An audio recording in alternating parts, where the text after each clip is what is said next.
Good evening. Welcome to the Cortez City Council work session special meeting. Today is January 11th, 2022, and it's 6 p.m., a little bit after. I call this meeting to order. The first item on the agenda is a presentation by Executive Director Kelly Kirkpatrick of Mesa Verde Country. Good evening, Kelly.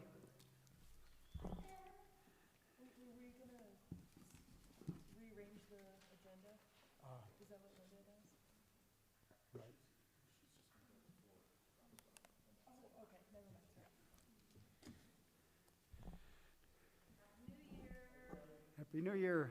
Thank you for having me present.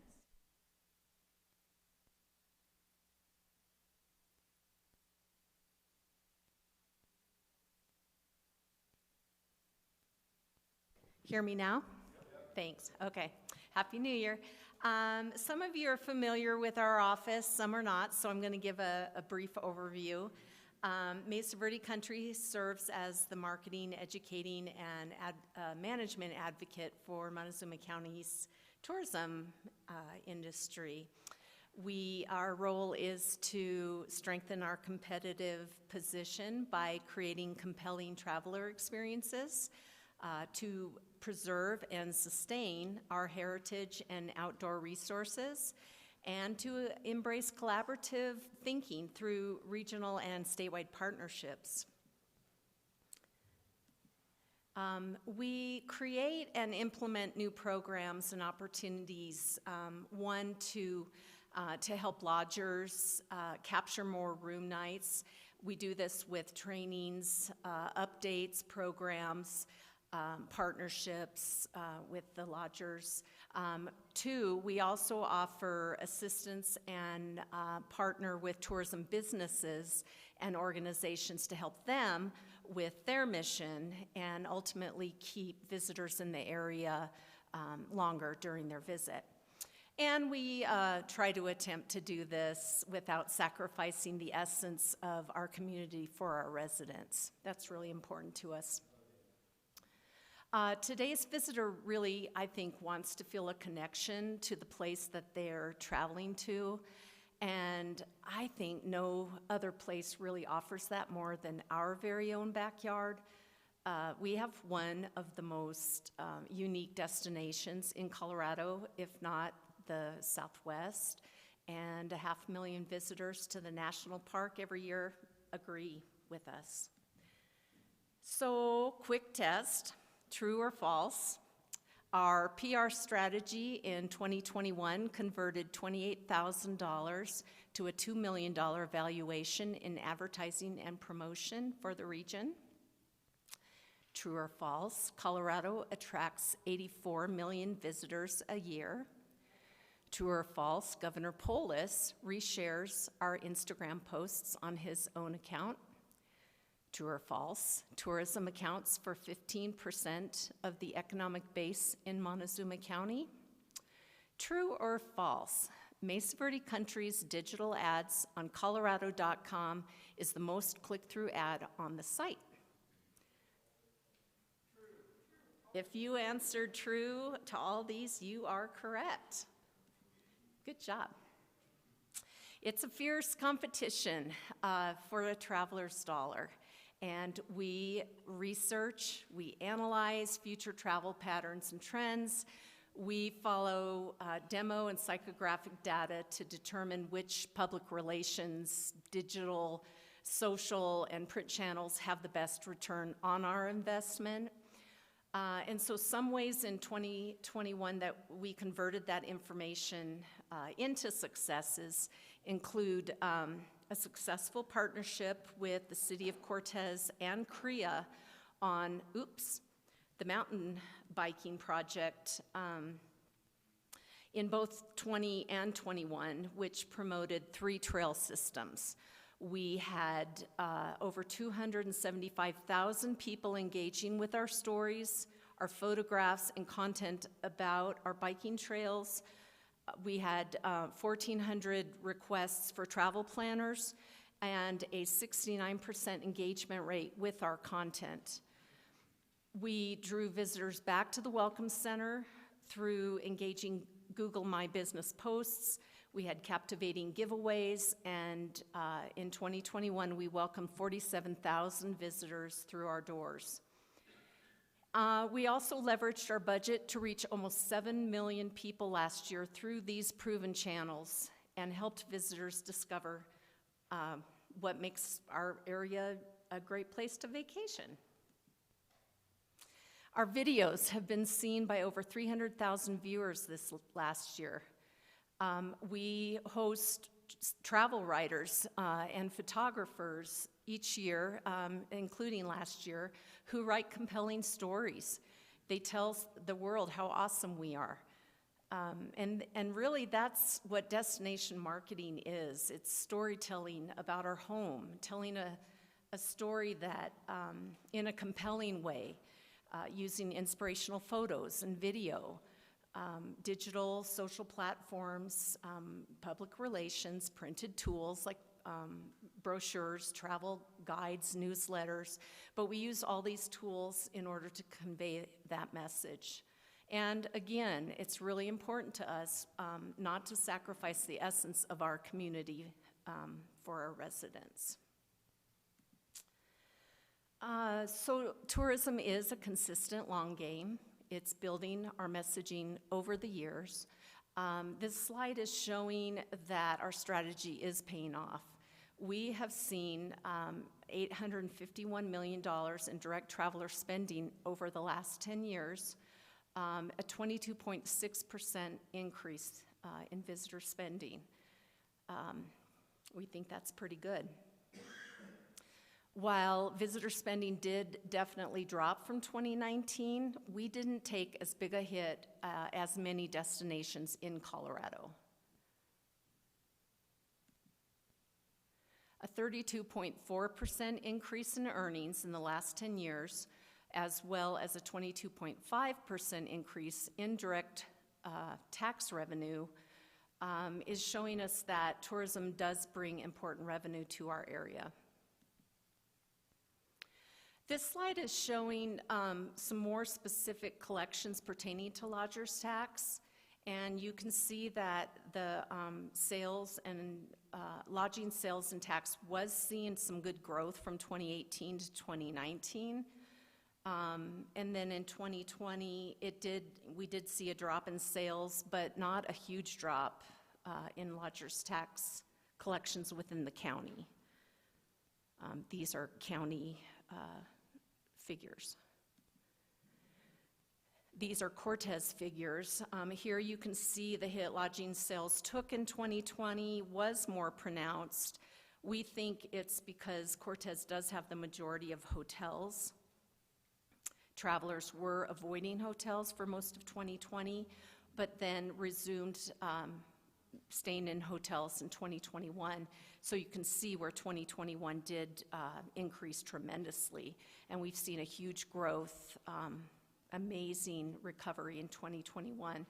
And we believe that this pattern will continue through 2022 and well into 2023. So for 2022, we have plans to update our photo and video galleries with the City of Cortez, with John Brooks this year. We also partner regularly with CREA as our goals and missions are similar. We just have different audiences. We also work closely with partners such as KSJD, the Bureau of Land Management, Leave No Trace, and Region 9 on projects to enhance tourism efforts. And we will continue to improve our website and other tools that we work with to reach visitors with information, as well as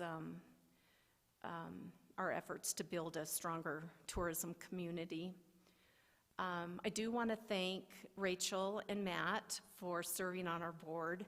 Your wisdom and direction provide us valuable feedback in making wise decisions. And I also want to thank the rest of the council. Your consistent contribution helps us to continue reach the 500 to 600,000 visitors every year to Mesa Verde National Park, and those that visit the other sites into Montezuma County and spend money in our restaurants and buy gas and shop and stay in our hotels, campgrounds, and RV parks. It's tremendously important to our community, to those that make a living off the tourism economy, and really, we just can't thank you for supporting us. So thank you very much. Thank you very much, Kelly. Thank you for all the hard work you've been doing, and we really appreciate all your efforts. Thank you.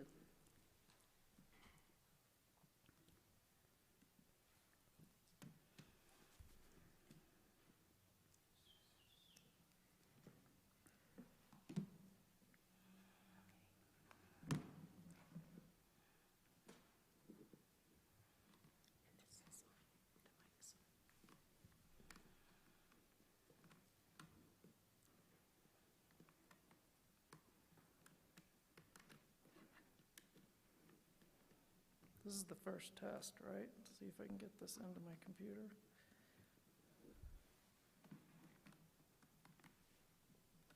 I should have given you a topic to discuss or something, right?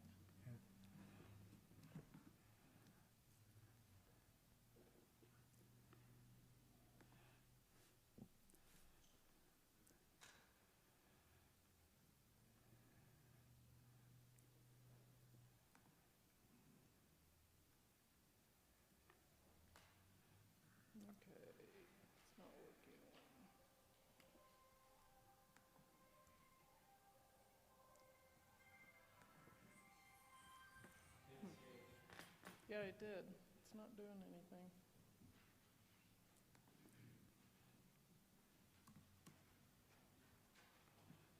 It's like it's frozen where we left it on my screen.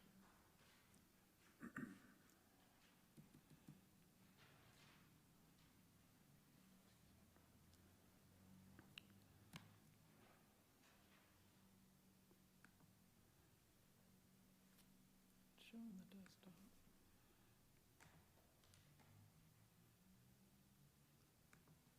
Guess we could just close out everything and reopen it. Go right there. Oh, good, the website's still there. What'd you do? Nothing.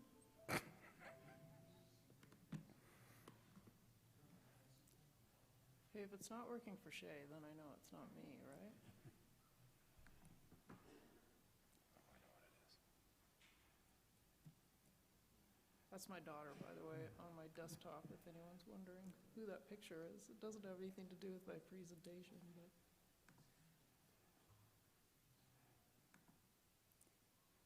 We're straightening out a few technical glitches here.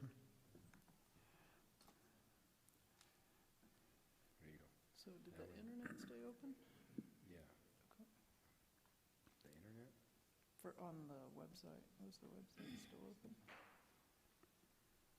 Yeah. It's right there. Perfect.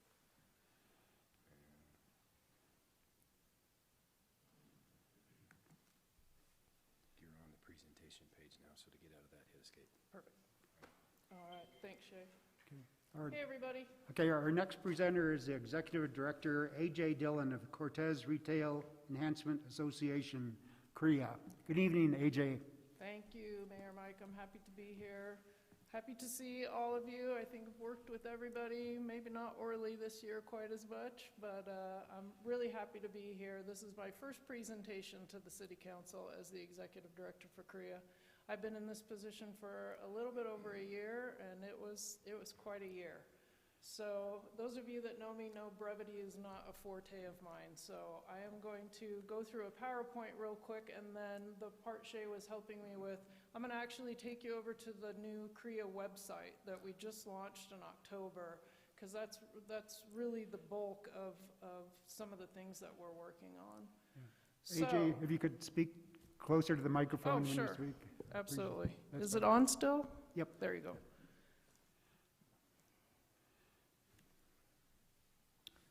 So just some business statistics first and foremost for our Cortez business community. For those of you that don't know, we have about 345 businesses that are listed as Cortez-based businesses. That means they're within the Cortez city limits, they are on our muni revs and are paying sales tax. That's one of the things I always first clarify for people when they ask what CREA does. That is my focus. In the sense of who the business community is that makes up who I work for and work with. So about 340 businesses, about 70% of those that are brick and mortar businesses have their businesses on Main Street. So that is obviously our corridor. The other 30% that are off Main Street are relatively close to Main. For 2021, this was good news. We had 28 new or new ownership businesses, meaning doors rather than closing got a new owner. Audio Box, for example, an employee that had worked there for a long time actually bought the business. We had quite a few success stories like that this year. So even in the midst of coming off brutal pandemic year and going into 2021, the fact that we had 9 businesses close but 28 either new or newly owned businesses, I thought was fantastic. A majority of those businesses that opened this year were minority or women-owned businesses, which is great news for the diversity of our business community. And we had really strong growth within the arts industries, galleries, music, those things involved with the arts industry. We'll talk about that a little bit when I get to the website. Did it change? Sales tax, you guys probably have seen this. I just got the update report from Sarah in the finance department actually a couple hours ago. But we are still trending between 11.5% to about 12.5% over last year for our sales tax drives. We had some great months this summer. September dropped off a little bit. I'll be curious to see how December does. But again, coming off these retail and restaurant years we've had, this is really good news for the community. A few of the CREA highlights, and again, I'm going to go through some of these and we'll end with the website. This was really a year of reorganization, renew, and refocus. Anytime you have a changeover with an executive director, that's going to happen. Mark Drudge had done a great job, big shoes to fill for him, but we really took the opportunity to pull back, really look at what we needed to focus on, and really look at the reorganizing the business. So some of the key highlights in no particular order. Third Thursdays returned, which was great. Our Cortez downtown markets, June through September. 81321 Day, sort of an unexpected event for the year. Our Cortez-based businesses was a great highlight. One of the big focuses of mine was both business and community outreach. We continued with some of the old school kind of communication with direct mail, a lot of radio time on all of our local radio stations, a lot of video work, continued with print ads, flyers, and posters. For the first time, we're starting to roll out more merchandise that is related to things with Cortez and the name CREA. Focused on classes and workshops for our business owners. We partnered, John Brooks with the city and myself, with the Small Business Development Center. Some of you may know we've been holding monthly workshops or classes or private business consultations in the training room here at City Hall, which was fantastic. That was one of my goals when I first started, was to make sure SBDC, who is based in Durango, is here and physically available. So we've been doing that for the last year. I also partnered with Jody at the Zoo Gallery, who has an intensive background with social media and marketing. So CREA, free of charge to our Cortez business owners, has been hosting marketing-based classes at the Zoo Gallery every month. We had 13 people show up for the one yesterday that was about how to create Facebook events. So those are growing each month. We've had great feedback about those two things. Social media, we made some major changes I'll talk about in a minute. really going to more digitized marketing. And then the huge project for me this year was the rebrand. And we'll talk about that coming up next.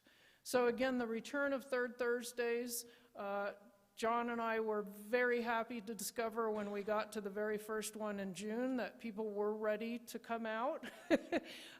The one in June had about 620 people at it. By the time we closed the one in September, we clicked 855 people at the gate.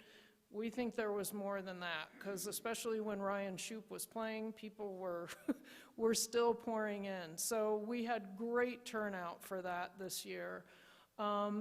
I really pulled back a little bit to assess how the Third Thursday markets affect our Cortez businesses. It's great, but what is it doing for a restaurant down Main Street? So one of the things I did this year for our giveaways was John and I would go out each month and get gift certificates and really interact with the local businesses. And we did that as part of our giveaways.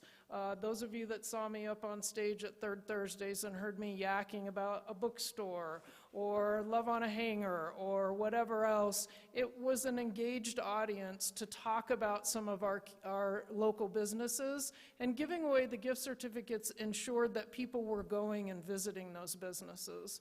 The business community itself had a very positive reaction to that, so we'll continue with that in 2022, finding ways to utilize that captured audience at Third Thursday and making sure they are driving business into Cortez.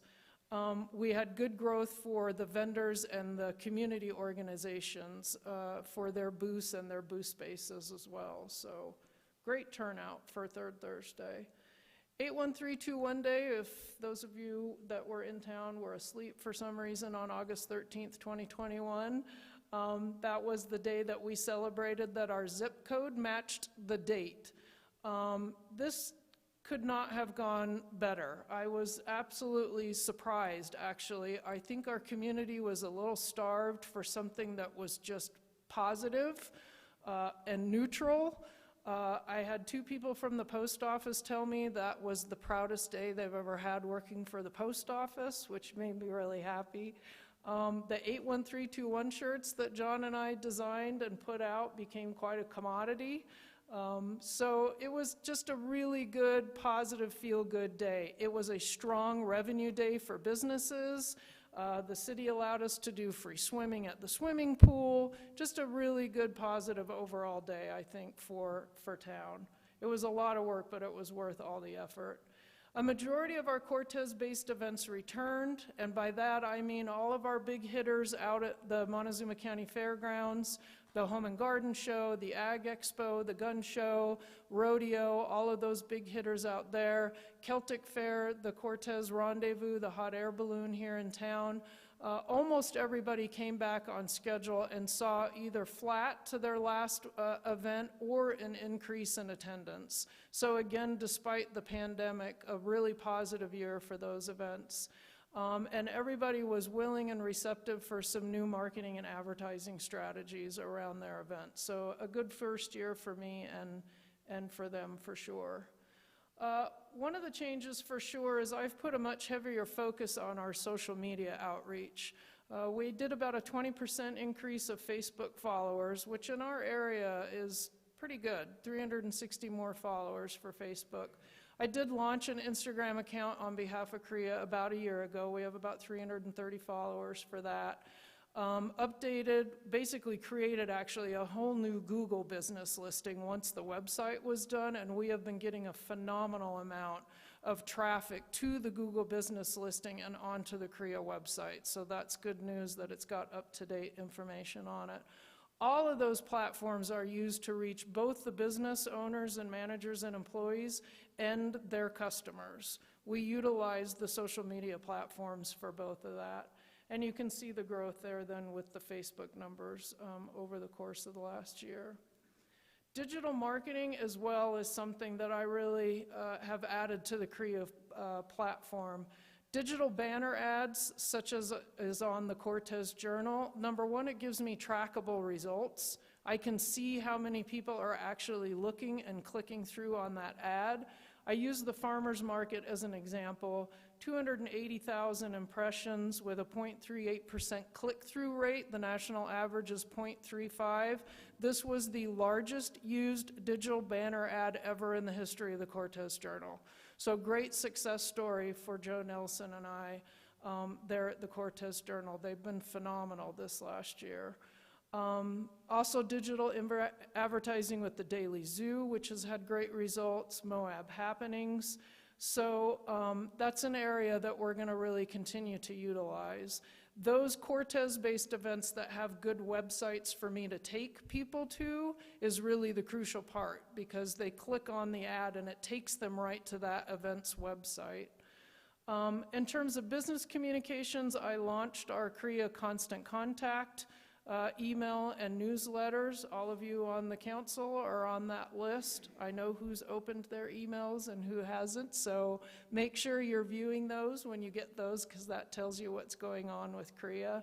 It's given me great insight to our business owners and managers that are on that list. I have about 75% of their emails still working on getting a good and accurate list, but we have had a phenomenal open rates. 40 to 65% is way above a national average. I can tell whether they're opening on a computer or on their phone, what they're clicking through on the newsletter, which helps answer to me what they're interested in and all that. About 11% bounce rate, which is fairly average, but as we get a better and better email list, that will improve. And then I digitized the CREA Marketing and Advertising Support Grant.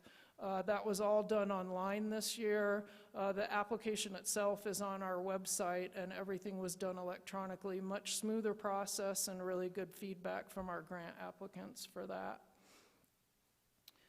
The big project I had this year was obviously our rebrand. That includes the logo and the website and kind of the general vision of where we are moving forward.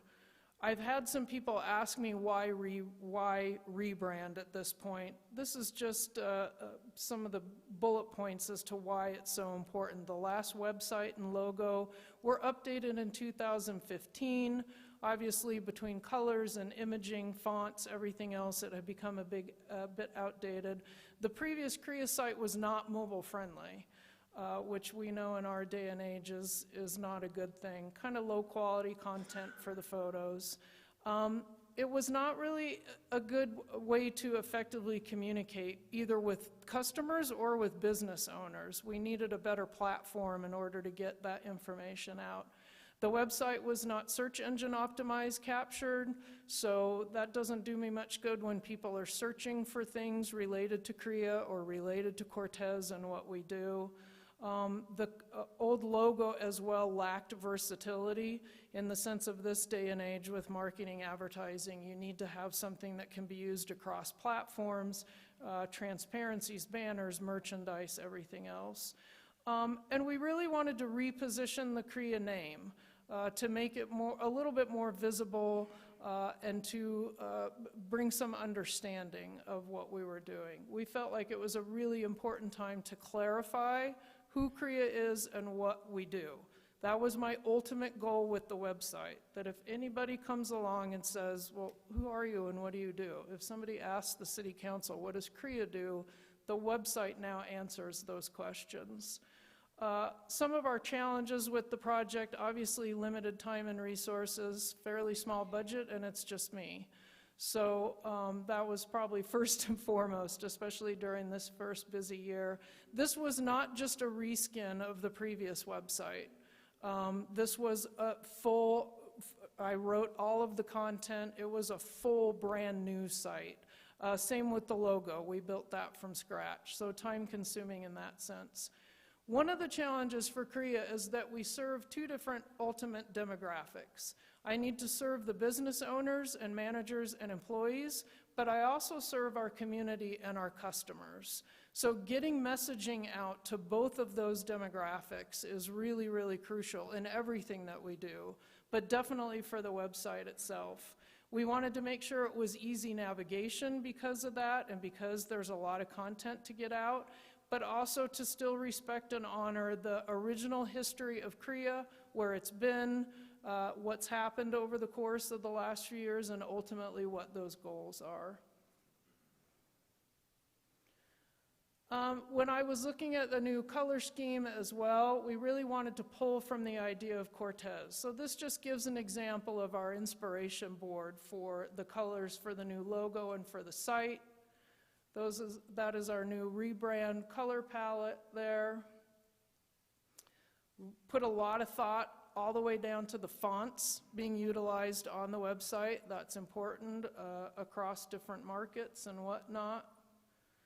And then ultimately what our goals are. We wanted the new logo to represent growth, support, investment, business, finance, for the fonts to be simple, the color palette to be these colors we just reviewed. The logo would be able to be utilized across multiple platforms. Again, the website, who and what CREA is. What are we doing and how are we serving the community? And we wanted a well-planned and seamless site conversion and rebrand launch, which we got. Just as a reminder, this is the previous site. The last few main logos that CREA has had from 2019 to 2014, and then the more recent one here prior to this time. And that's our new logo. And as you can see, there's a lot of versatility within the logo itself. It can be used on a lot of different platforms. That's the new website. We're going to visit that real quick here in a minute. In terms of looking ahead for next year, we're going to focus on some event growth. Third Thursdays, we already have our main sponsor, First National Bank, is in for 2022 with even more impact and bringing more to the table than they did last year. We're partnering with KSJD, KRTZ. We're going to be having a meeting coming up sometime in the next month to actually walk the grounds over there. We're talking about expanding out into the street area there, so looking forward to a great year. I am well into the research and booking of music already. So looking to grow that as well as our other Cortez-based events, possibly adding more CREA signature events. And I think one of the roles CREA can play, especially with my background in tourism and working so closely with Kelly, is seeking out new events to come to Cortez. You'll see on the website in a minute, we have a whole area dedicated to information about booking events here in Cortez. We'll continue with increasing our social media and our website use. We've got the potentials with this new site now to expand our website directory and enhance the calendar of events as well. As Kelly talked about, CREA as well needs some professional video and photos, especially of Third Thursday and some of our events. And we'll continue to add followers and posts. For our business community support, we're going to continue with our workshops and classes. Have learned a lot from our Cortez business owners here, their main challenges, most of which a majority of people know, and I know the council knows. Staffing, housing is a major, major issue for our business owners within the service industry needs that they have, time and funding constraints. We'll continue to increase our communication reach, including those that aren't on these platforms. We do still have Cortez business owners that don't deal with email, they don't want to be on social media, so we're continuing to find ways to reach out to them as well. Shop, Dine, Create, and Listen are our 4 pillars of what we work on with CREA, so we'll continue with that, focusing on incentives for local shopping and dining. I'm well into a program about bettering our Cortez Cash Card program itself as well, so look for some of that in 2022. And then our power partners, of course, Mesa Verde Country, John with the city are my important counterparts here. Small Business Development Center is a crucial counterpiece to that. We've got some great people that I work with in terms of partners. So this is the new website. I encourage all of you and all that extra time you have as city council members, when you're home or whatnot, to peruse through this site. I asked my CREA board to do the same so that you really know what's in here. If somebody from the community asks you a question or a business owner asks you a question, that you're familiar with what's here. The site is very content heavy. because, like I said, there's several demographics that we have to what we have to answer to and how much we have to have available. So there's a lot of information here in terms of what's available. We have a constant feed there as well to our Instagram account for people to see. I wanted to give a quick shout out as well to the CREA board.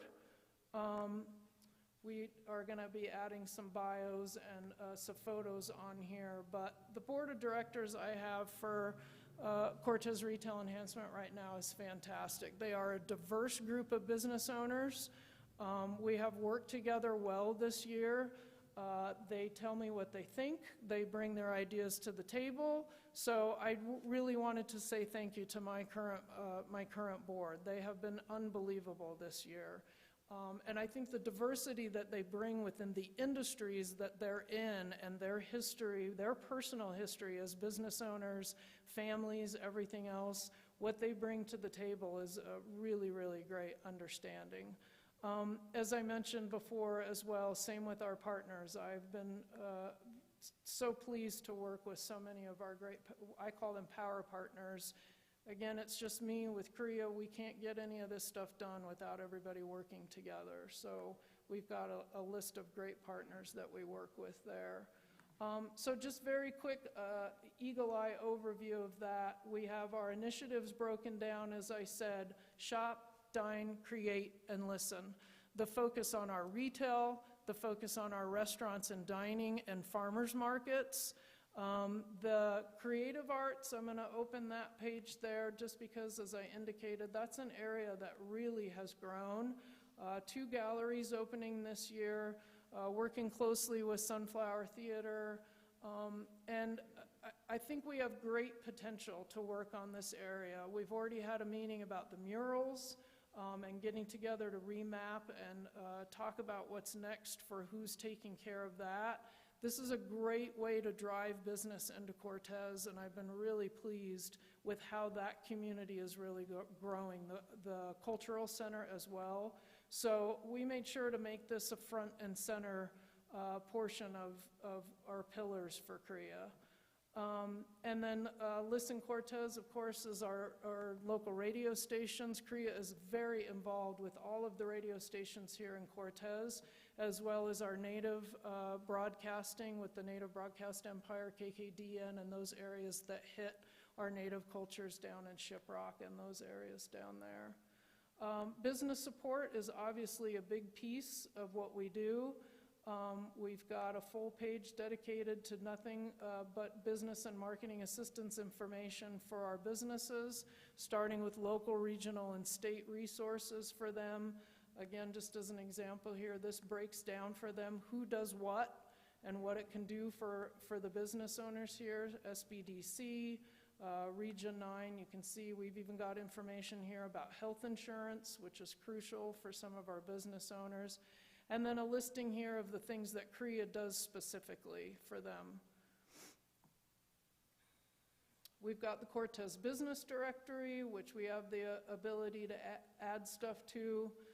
The CREA grants, as I just talked about. And then local event planning, as I mentioned, I think that's an area I'm looking forward to really focusing on in the next couple years. Drawing in more event business to Cortez, and that can be anything from stuff within the parks, something at Sunflower Theater, small tour group business, small meeting and convention business. We've got some incredible space tucked in and around Cortez, especially for small tour and small meeting business. So that'll be something that we really want to focus on within this next year. And then we have now on the site what we call our CREA signature events. Hometown for the Holidays was the initiative I just launched for November, December, for lack of a better term than to just be able to call what we do in November and December something. Great successes with that. Third Thursday, we've got Play Music on the Porch scheduled again for next year. But this platform, again, allows us to update each year then what we're doing and what's going on with that specific event. You can see I've got this calendar on here still from 2021 about what we did for that. So a lot of information there, and then our Cortez-based events calendar. These are going to be the people that have received marketing and advertising support grant money from CREA. We are done for 2022. This calendar needs updated now because we just finished that list and those announcements went out. But this is an area that we can really expand on for them. Each of these links takes you to their site. And then there are so many great calendars now out in our area where you can find out what's going on. So we've included all of those as well. And then, of course, the press information for us to be able to update what's going on with CREA. That's a first for the website as well. We've had some great coverage this last year. So that's the website in a nutshell. Again, I really invite you to look through when you have more time, if anything, so that when people ask questions, you know what's out there. And at least feedback-wise, what we've gotten is that it's really helped to answer the question for people, who we are and what we do, including a new diversity statement, vision statement, and the recapturing of our original mission statement. So that's it. Any questions? Thank you very much. Thank you so much, Yeah. and thank you again to the council for your support this last year. Kelly and I both, if anybody would like copies of our PowerPoints that we just did tonight, they're certainly available if anybody wants one. Okay. Okay? Thank you very much, AJ. Okay, our next presenter is Patricia Lacey. Yeah. But I'll need help with this.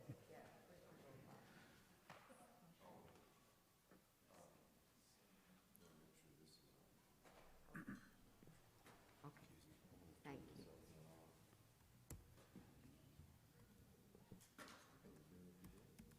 Oh, we could do that.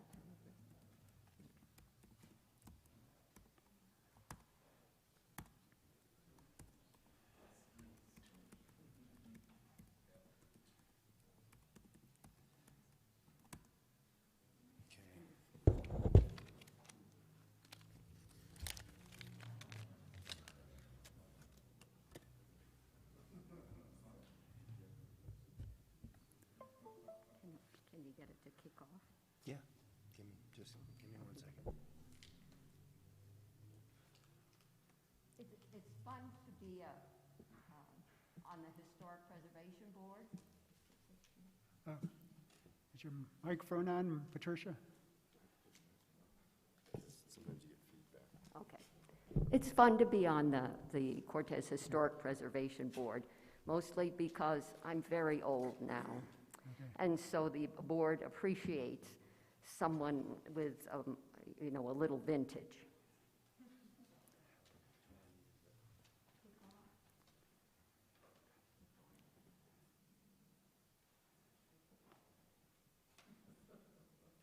So I don't know. Go ahead.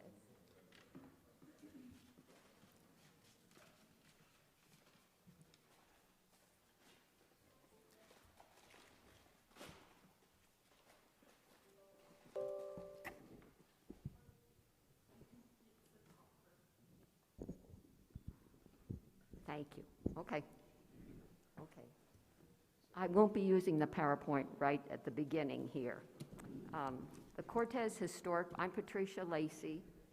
To learn about the city of Cortez's latest historic preservation. Oh, yes. Okay. I'll just wait to do that. Okay. The Cortez Historic Preservation Board, I took it is currently working on 2 grants, one from the Colorado State Historical Fund for $14,000 and the other from the Certified Local Government Fund for $17,000. The State Historical Fund grant is to prepare an inventory plan for the entire city of Cortez. An inventory means locating the historic houses and finding out which ones have a history. And lots of times what we'll do is protect the facade of those houses, and that's what's really important when a house goes onto the local register. The State Historical Fund grant to prepare the inventory is what I'd like to show you that we had at our beginning meetings. Cortez is a certified local government in terms of historical issues. This simply means that the city's historic preservation ordinance meets the state and national historic preservation standards. It allows us to apply for grants, and we have applied for 7 grants since within the last 10 years, and we've done Montezuma Avenue, the streets to the south, and including Main Street, and mostly the original town site. But this grant that we'll talk about now, because time is fleeting, is one that will analyze what's going on all over Cortez. Okay. Yeah, I'm ready. Thank you. Okay, so this is the planning grant for all over Cortez. You can... Us to learn about the City of Cortez's latest historic preservation efforts. The City of Cortez has initiated a historic preservation survey plan study. It's sponsored by the City of Cortez with grant funding from the State Historical Fund at History Colorado. It is being completed by Woods Canyon Archaeological Consultants and Arch Professionals. Do you want this to go faster? Yes. Oh, this one. So what we've been doing... In 1996, the Historic Preservation Board for Cortez was established. The Historic Preservation Board is tasked with protecting and preserving historic resources in the city, creating an inventory of historic properties, and maintaining a register of those historic sites. But it's going to have that in everybody's view. No, it doesn't. Can we do this? So, and providing education to the citizens relative. Just stay right here. okay, thank Give you. her a spill. Okay. So in the background information, basically this is that we've had these other grants for certain areas of Cortez, and they're on the website. Okay, next. To the community's history. So the purpose is to create a survey plan, and she went around and we found 1,600 sites that were older than 50 years that might be historical and need to be evaluated. So then what happened? Ready? What is the purpose of a... Okay, the project area, and then go to the next one, because you know what Cortez looks like. Okay. The project is... There you go. So the big deal, why are we doing this? Because we have these site forms that we need to send to the state of Colorado, and that's why we need someone such as Woods Canyon Archaeological Consultants to do the work. Okay. One more. Let's just do one more. Okay. Survey. Okay. So what you see are some of the mid-century modern houses that are in Cortez and in certain developments around. So this is the kind of thing that we will be looking at, as well as some others. what's the point of all this? I visited Cortez and completed a windshield survey. I took nearly 700 Okay. And you can see one of these is the where Elvis is. You know where Elvis is, and that's an old motel, right? And so that is one of the ones that was identified as being very historic. 20 photographs of potentially historic buildings in Cortez. There is a wide variety of resources in Cortez that all help to tell a story. So you saw the Anna. I am currently developing survey priority groups and cost estimates for... Okay, go. Okay. So these are some of the other buildings that our consultant analyzed, and you know, but one of them actually was Sunrise Motors or Sunset Motors that was demolished before it before we were able to analyze it. Okay, I think the other Potential future things, sur- this is what we are going to do with the second grant. Throughout my windshield survey efforts, I identified a large variety. So you can see some more of the property types that will be there. What we're doing next with the second grant to which we've applied are many gas stations, other buildings, the U Cafe and Burger Boy, and motels, the Cozy Inn, and others. So we hope we'll get the grant to do the focus from the big grant, and I gave you some other things we've been doing with the podcast tents, and then a little map of downtown. So I thank you very much, and we really thank the support of the City Council for this. How'd I do? Good. Okay. Thank you very much, Patricia. Of property type. Thank you very much. Yes, ma'am. No problem.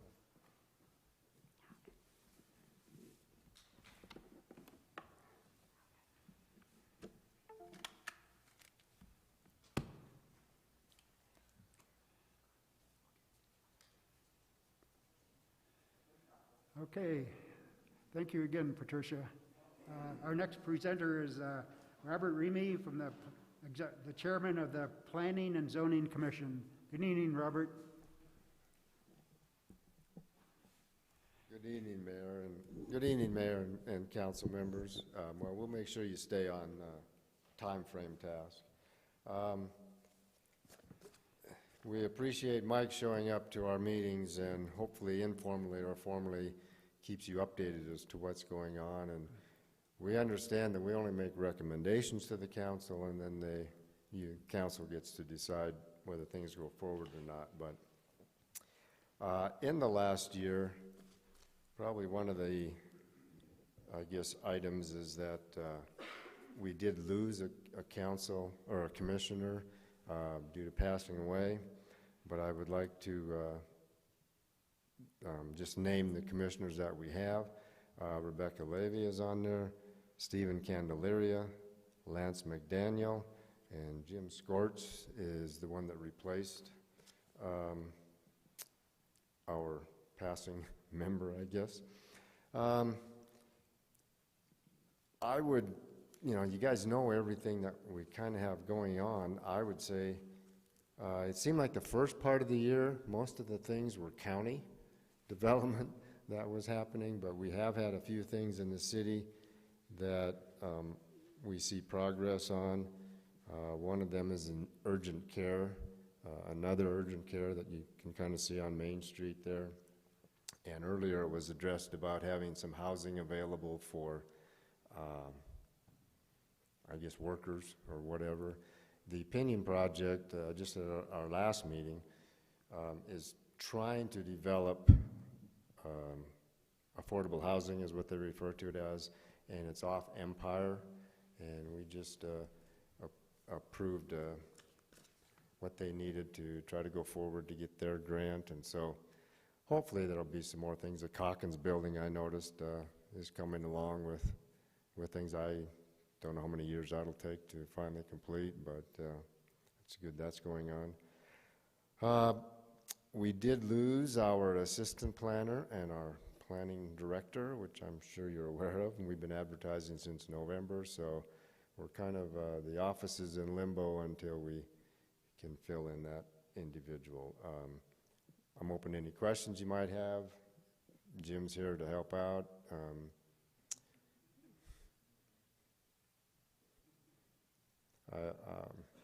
I'd say one of the issues we're looking at is the additional dwelling units, putting small things, another house, so to speak, mother-in-law cottage or whatever on your local housing, and so that's one of our issues that we're looking at. But anything else, you pretty much know what we've been doing, so we do appreciate Mike coming to the meetings, though. I remember when I was on a long time ago that we didn't always have a representative from council sitting in on our meetings, so that's good. Any questions? Okay. No questions. All right. Thank you, Robert. We Yeah, appreciate your presentation. Get you on schedule. Thank you. Let's see, that covers our presentations for the night. We have a guest in presence at the workshop, Donna Murphy. It's our new Assistant City Clerk. Good evening, Donna. Would you like to go and introduce yourself to the podium? Just Speech. Yeah. Speech. Just tell us who you are. Sorry to put you on the spot. He's good at that.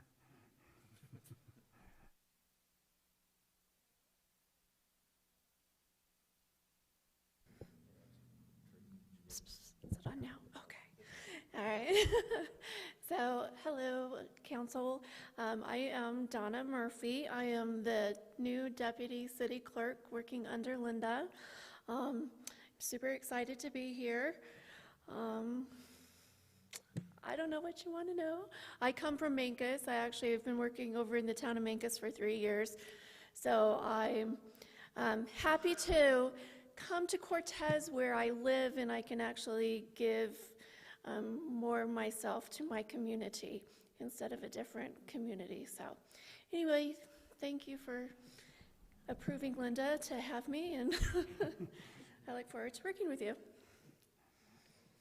Thank you so much, Donna. It's a pleasure meeting you. And welcome aboard. Thank you.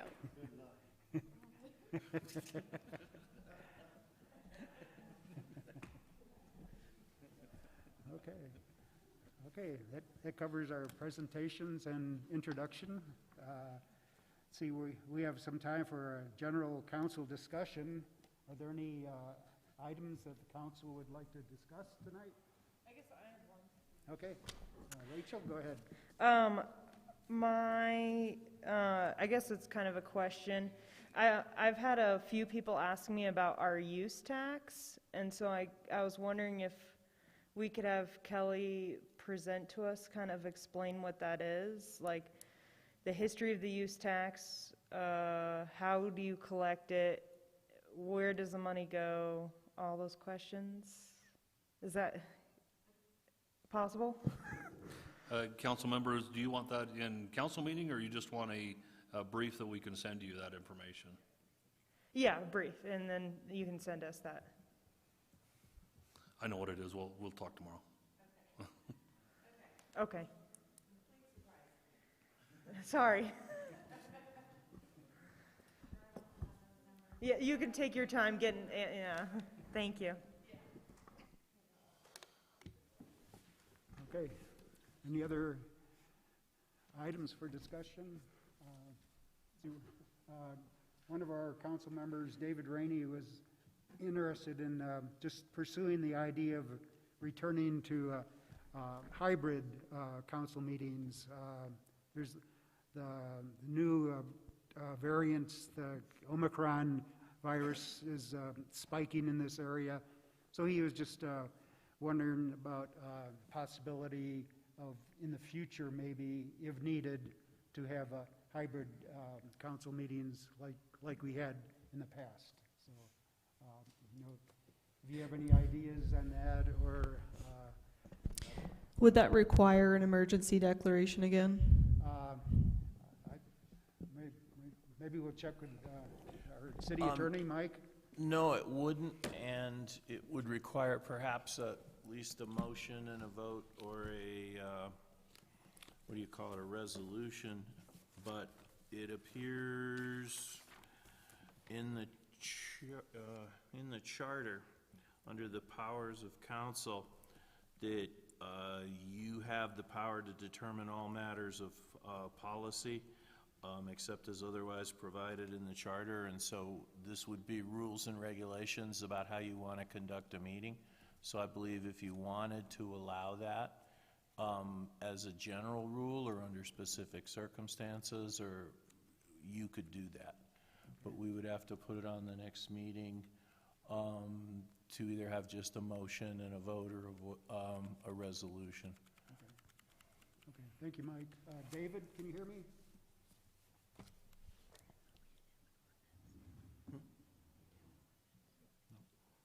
See, David's participating remotely tonight.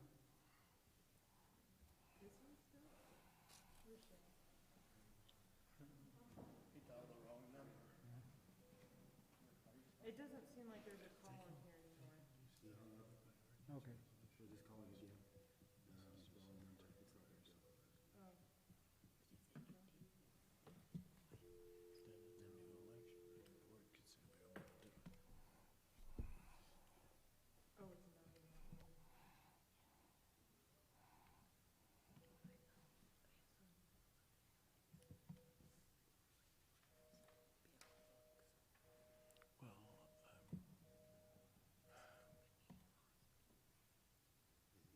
I don't know that he's No. ready.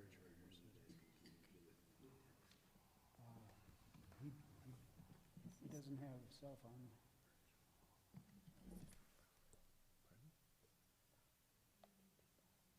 Yeah, I know, but if we just allow it for council members, we could make the resolution limited. Okay, okay. David's not available right now, but he can add some feedback in the future. Any other? Can it just be put like on an agenda for Right. discussion? Yeah. Or, I don't know, what do other council members think? We can at least discuss it in a regular meeting. So we can, Right. I don't know, make a decision there. Yeah, we'll put it on the agenda for discussion. So, Mayor and Council, just for clarification, you want it on the agenda for discussion on the regular council meeting, or do you just want it in the workshop? If we're already in a workshop, we could discuss it now, or we could put it as an action item, or a possible action item next agenda, council agenda. I mean, Any we could votes? talk about it now. We've got 10 minutes before the end of this agenda. I would just remind the rest of council how inefficient it was while we were doing it.